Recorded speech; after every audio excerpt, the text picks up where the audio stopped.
The legislative session began January 8th and it's scheduled to end on March 8th. What do you see as the top issues during this short 60-day session?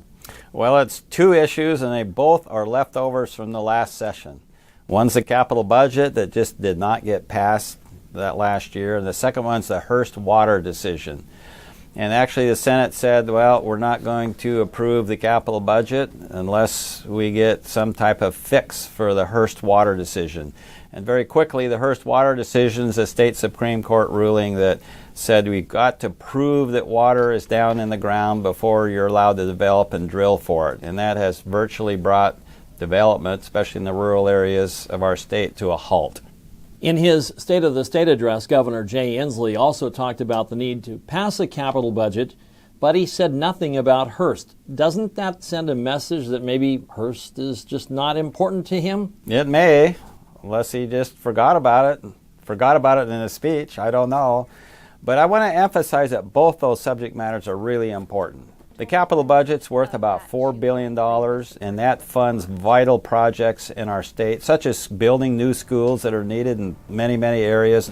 Very important that we have that. We're putting a lot of construction on hold, and it's costing penalties in certain areas not to get those buildings and highways and so forth built.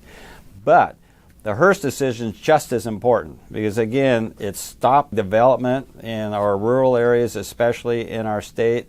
And so we need fixes or approval for both of those important issues to our state. In November, the state Supreme Court found the legislature enacted an education funding system that, when fully implemented, will achieve constitutional compliance. However, it also wants full implementation by September 1st of 2018. That's about a year earlier than what's in the current plan. How do you think the legislature is going to respond this session?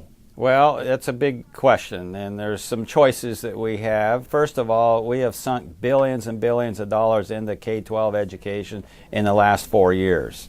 And in fact, that budget is more than 50% of our overall state budget at this time. So it was rather disappointing that the Supreme Court came out and said, wow, you need to put more money into this sooner, which we have calculated to be about $1.1 more billion, and it's got to be now.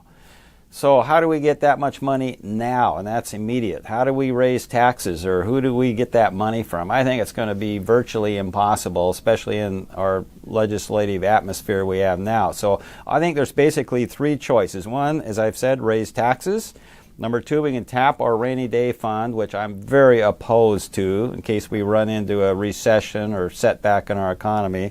And third, we can ignore the court and continue to pay the fines, which will be much cheaper than coming up with the $1.8 billion. We think we've sufficiently funded K-12 education, and just because it begins a few months later should not impact what we need to do to protect the citizens of the state of Washington. Lots of issues and work remain to be done in 60 days. So what about citizen input? How can people get involved? Well, they certainly can contact our office. They can contact any legislator here, but we certainly have an open door. You can contact us by email, which is probably the best, or by telephone directly into our office. But we're willing to listen to any issue.